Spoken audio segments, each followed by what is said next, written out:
এরপরে আপনার your relationship should be হালাল, আপনার সম্পর্কগুলোও হালাল হতে হবে।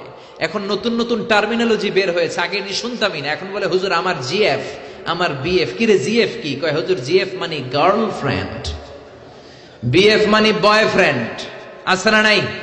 আবার কয় আমার এক্স গার্লফ্রেন্ড। হুজুর আমার ব্রেকআপ হয়েছে। আবার কয় হুজুর ক্রাশ খাইছে, ক্রাশ, আছে না নাই? ওই যে পোলাপান হাসে, মুরব্বীরা বুঝে নাই। আহা, এগুলো করা যাবে? এই জন্য আপনার যে সম্পর্কটা, প্রেম করতে মনে চায়, বিয়ে করার পরে বউর সাথে প্রেম করবা, সব আছে না নাই? আপনি আপনার হাতটা বিবির হাতের সাথে মিলালে 2 হাতের সগীরা গুনাহ মাফ করে দেয় কে? আপনার বিবির চেহারার দিকে তাকালে চোখের সগীরা গুনাহ মাফ করে দেয় কে? তুমি সুন্দর তাই চেয়ে থাকি, সে কি মোর অপরাধ? বিবির দিকে, স্ত্রীর দিকে তাকাইয়া সুন্দরী বলে অপরাধ নাই, কিন্তু শালীরে সুন্দর বললে অপরাধ আছে না নাই? ভাবিরে সুন্দর বললে অপরাধ আছে না নাই? চাচাতো বোন, কাজিনদের দিকে তাকাইয়া সুন্দর বললে অপরাধ আছে না নাই? এজন্য ইউর রিলেশনশিপ শুড বি হালাল। ছেলে মেয়েদেরকে আগে বিয়ে করায় দেন। মালয়েশিয়াতে আমরা একটা ক্যাম্পেইন করি, টাইমলি ম্যারেজ ক্যাম্পেইন। আমি দেখেছি অনেকে এটার সাথে জড়িত। এই টাইমলি ম্যারেজকে আমি সাপোর্ট করি। সময় মতো ছেলে মেয়েদেরকে বিয়ে করায় দিবেন।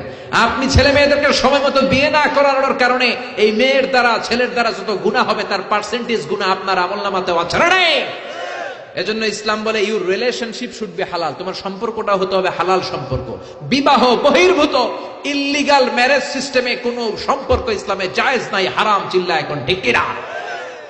এরপর ইসলাম বলে ইউর এন্টারটেইনমেন্ট শুড বি হালাল। আপনি যে বিনোদন নেবেন, ইসলাম বিনোদনেও বাধা দেয় না, তবে আপনার বিনোদনটা সুস্থ বিনোদন হতে হবে, আপনার বিনোদনটা হালাল বিনোদন হতে হবে। এখন টেলিভিশনের মধ্যে মেয়েদের রেসলিং খেলা আছে না নাই? কোন মুসলমান মেয়েদের রেসলিং খেলা দেখতে পারে নাকি? আবার ক্রিকেট খেলার মাঝখানে ছক্কা মারলে চিয়ার গার্লসরা দুম্মা চলে দুম বলে নাচানাচি শুরু করে, আছে না নাই? যেই খেলার মাঝখানে ছক্কা মারলে উলঙ্গ মেয়েরা নাচে, ওই খেলাও মুসলমানরা দেখতে পারে না। চিল্লা এখন ঠিক কিনা? এই জন্য আমাদের কালচার হবে ইউনিক। হারাম কোন ধরনের বিনোদন মুসলমান গ্রহণ করতে পারে না।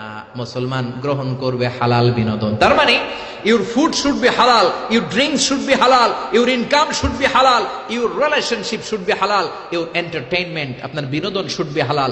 আমাদের পুরো জীবনের অঙ্গনটারে হালাল দিয়ে সাজাইতে হবে। রাজি আছে মুসলমান? কে কে রাজি? তো হাত উঁচু করে আমরা আল্লাহর দেখাই। আল্লাহ আমাদের হাতগুলোকে তুমি কবুল করে নাও, হারাম থেকে আমাদেরকে বাঁচাও, আমরা যেন হালাল খেয়ে মুস্তাজাবুদ দাওয়া হতে পারি, তুমি কবুল করে নাও। আল্লাহ আমাদের সবাইকে কথাগুলো বুঝার ও আমল করার তৌফিক দান করুন।